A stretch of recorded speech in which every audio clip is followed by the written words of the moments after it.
Muhammad Saribando, lantik Kepala Naskah Pusat Data dan pelantikan. Informasi yang pertama. Bismillahirrahmanirrahim. Dengan memanjatkan puji syukur kehadirat Allah Subhanahu Bertempat di ruang Aula Perpustakaan Nasional, Jalan Salemba Raya,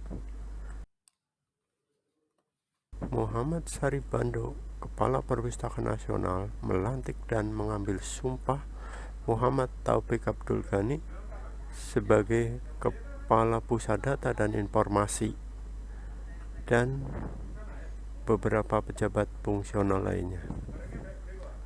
Selain melantik Taufik Abdul Ghani sebagai Kepala Pusat Data dan Informasi, pada kesempatan tersebut melantik juga pejabat fungsional, diantaranya pejabat fungsional pustakawan ahli muda, peranata komputer ahli pratama, peranata komputer terampil, dan pustakawan penyelia.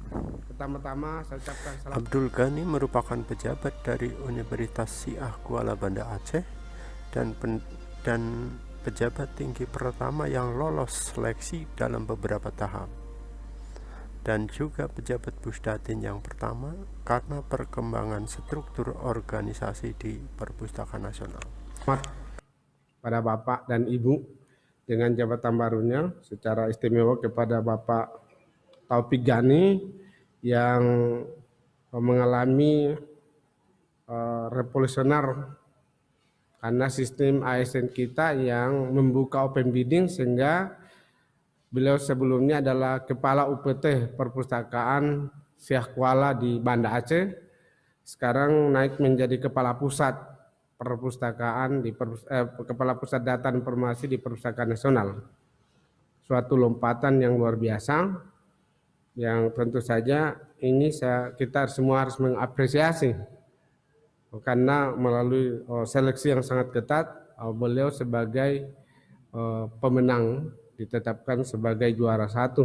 Menurut kabar Pusnas, Perpustakaan Nasional cukup beruntung karena di sebagian besar kementerian dan lembaga terdapat penciutan organisasi, namun yang terjadi justru sebaliknya untuk Perpustakaan Nasional, yaitu menjadi 8 eselon 2 termasuk Khusus di kepada dalamnya Kepala Pusat Data dan Pusdatin. Informasi, yang pertama, jabatan ini adalah jabatan baru di Perpustakaan Nasional dari hasil pemekaran reorganisasi Perpustakaan Nasional, yang sebenarnya ini merupakan hadiah dari negara kepada Perpustakaan Nasional lantaran instruksi Bapak Presiden perampingan bahkan pengurangan eselon 3, dan kita alhamdulillah bertambah 5 eselon 2. Nah, ini suatu.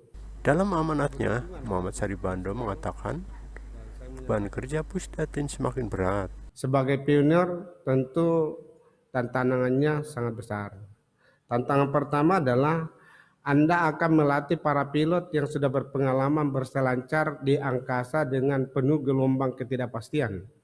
Karena betapapun anak-anak di otomasi ini sangat menguasai persoalan yang ada. Selaku Kepala Pusdatin, Anda tidak boleh kalah pengetahuan dengan anak buah. Karena visi saya selaku pemimpin, seorang pemimpin yang kehilangan ide untuk memberikan arah kepada staf, berhentilah jadi pemimpin. Kalau sudah jadi follower, pengikut, berarti kita jadi anak buah. Bisa ditukar, bisa dibalik. Dan ini fakta kita sudah ciptakan di sini. Masih dalam amanatnya lagi, dalam 100 hari kerja Kapusdatin yang baru harus dapat menyatukan data-data yang belum terintegrasi menjadi terverifikasi dan jelas sumber-sumbernya dan menjadi dapat dipercaya.